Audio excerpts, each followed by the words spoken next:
কেমন আছে খাবার আব্বু? হ্যাঁ ভালো। দেখছো আমি বলছিলাম কোয়ালিটি টাইম না টাকা দিয়ে কিনতে পারছো। এটা on the house. Thank you. Cake কোন সময় কিনলা? কেক কিনি নাই, বলো না ইটস অন দ্য হাউস, মানে হচ্ছে ওরা জানে যে আমাদের কারো জন্মদিন আজকে, সেই জন্য ওরা একটা compliment. Happy birthday. Happy birthday to me, happy birthday to me. আমি আসতেছি। কোথায় যাচ্ছ আব্বু? একটা ফোন ধরে তারপর আসতেছি। হ্যালো। মজা না? মুখে দেখো একটু দাঁড়াও। মজা? কি রহমত, এত বারবার কল দাও কেন? সরি ভাই, আপনার কথা মতো 3,71,52,024 টাকা পুরোটাই উঠাই ফেলাইছি। টাকা রেডি আছে ভাই। বাহ, এইটা খুব ভালো খবর। ঠিক আছে, আমি রাত্রে আসতেছি।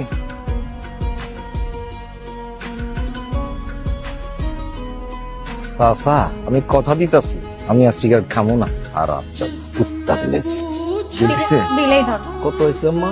এই যে এখানে বিল লেখা, এই যে কত? 5,080 টাকা। 5,080 টাকা খাই পেরেছি তিনজনে মিলে। আচ্ছা আব্বু, একদিনই তো, আমার জন্মদিন কি প্রতিদিন আসে? তোমাকে কিন্তু আমি এটা বলে আসলাম যে তুমি এগুলো বলতে পারবে না। ঠিক আছে চলো তাহলে। খুচরাটা নিয়ে যাই। 20 টাকা খুচরা?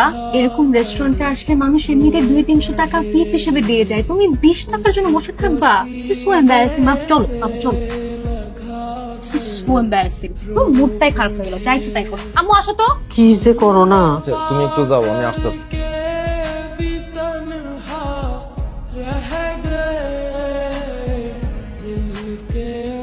মায়ানট, টাকাটা তোমার দিতাম, কিন্তু এ টাকা দিয়া তুমি তো কইলজা পুরাবা। কত কষ্টের কামাই টাকা তুমি তো জানো। ভালো থাকো বাবা। একটু তাকান তো। বন্ধ করো বন্ধু। আপনি কিন্তু হ্যান্ডসাম আছেন চাচা। হ্যালো। কি আজকে তো একবার তাকালেও না। কেমন লাগলো তোমার ফিউচার ইন লস কে? এলমা, তিনি আসলে তোমার বাবা? না, আমার বাবা না, আমি রাস্তা থেকে র্যান্ডম একজনকে ধরে নিয়ে আসছি। আসলে রাস্তা থেকে তোকে নিয়ে আসছো? হাহা, ভেরি ফানি রেহান। সবসময় ফাইজলামি ভালো লাগে না, কিন্তু বলো না কেমন লাগলো? খুব ভালো। মনে হলো অনেকদিন পর আপন কাউকে দেখলাম। বসে 2 কাপ চা খেতে ইচ্ছা করলো। রিয়েলি? তোমার এত ভালো লেগেছে? হ্যাঁ, ওটা গল্প শোনা বাকি চাচার থেকে। চাচার থেকে? না মানে তোমার আব্বু। I can not wait to meet him again.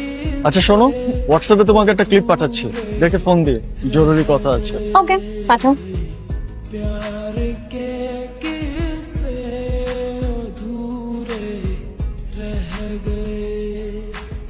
আপু এগুলা কি? তুমি এখনই হোয়াটসঅ্যাপ চেক করো।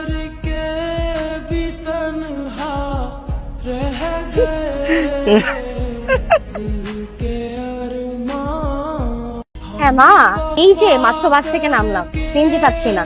মা, এখান থেকে ডিরেক্ট ছোট চাচুর অফিসে যাচ্ছি, আমার জন্য একটু দোয়া করো মা, এবার যেন চাকরিটা পেয়ে যাই। মা রাখলাম। চাচা, ও চাচা। আল্লাহ তোমার মনের আশা পূরণ করুক মা। আমি আসতেছি, আমি রওনা দিছি, তুমি টেনশন করো না। হ্যাঁ আচ্ছা আচ্ছা, আমি রওনা দিতেছি, আসতেছি। একটা ভিখারিও টাকা নিয়ে দোয়া দেয়, তুই খালি ন্যাশ আর ন্যাশ, ফেরত দেওয়ার কোনো নাম নাই। আমার ছোট ভাই আমার কাছে সাহায্য চাস, ঠিক আছে, কিন্তু রতাফবির কাছে গেলি কেন? চেয়ারম্যানের সামনে হাত পাচ্ছস, আমার মান সম্মানটা থাকলো? তুই কি ভিক্ষুক নাকি জামিল? কি কথা কস না কেন? কথা ক। মুদির দোকানে তোর 4 মাসের বাকি, ওইটাকে আমি শোধ করুম? মোলাটারে সাথে নিয়ে এসেছি, এইবারের মতো আমার ক্লিয়ার তো আচ্ছা ফিরামু না, ভাতিজার কথা কইছস, মাইনা নিলাম, কিন্তু তুই জুয়া খেলতে যাস কেন? ল্যাংরাও হইছস, বলদও হইছ, ফকিন্নি হইয়া জুয়া খেলতে যাস, তোর জুয়ার টাকা কি আমি দেবো? শেষ করে এই জামিলে সবাই ভুলে গেলে তুই মনে রাখিস বাজান, এটা অফিস। কি এমন চেহারা বানিয়ে রেখেছো কেন? কে মরেছে? বুঝছো, এইটাই হচ্ছে তোমার সমস্যা। Learn to take it easy. কি বলতে আসছেন বলেন? বলেন স্যার। এবার পুরো কথাটা একবার শুনি। কি বলতে আসছেন বলেন স্যার। Good boy. শোনো, এ হচ্ছে মিথিলা, অ্যাবসলিউটলি ব্রিলিয়েন্ট স্টুডেন্ট, খুব গুণী। কালকে ইন্টারভিউ দিয়েই আজকে আমাদের এখানে জয়েন করতে এসেছে। হ্যালো, আমি মিথিলা আফরোজ। রেহান, তোমার হাতের সব কাজ ড্রপ করা কথা। তোমার এখন একমাত্র কাজ হচ্ছে মিথিলাকে আমাদের কাজের জন্য আপ টু স্পিড করা, সবকিছু বুঝিয়ে শিখিয়ে নেওয়া, ঠিক আছে? জি স্যার। স্যার, আমার এই বিষয়টার ব্যাপারে কি হলো? ওটা পরের মাসে বলবো। মিথিলা, তুমি সবকিছু বুঝে নাও, সেটেল নাও, আর আপডেট জানাতে আমার রুমে এসো।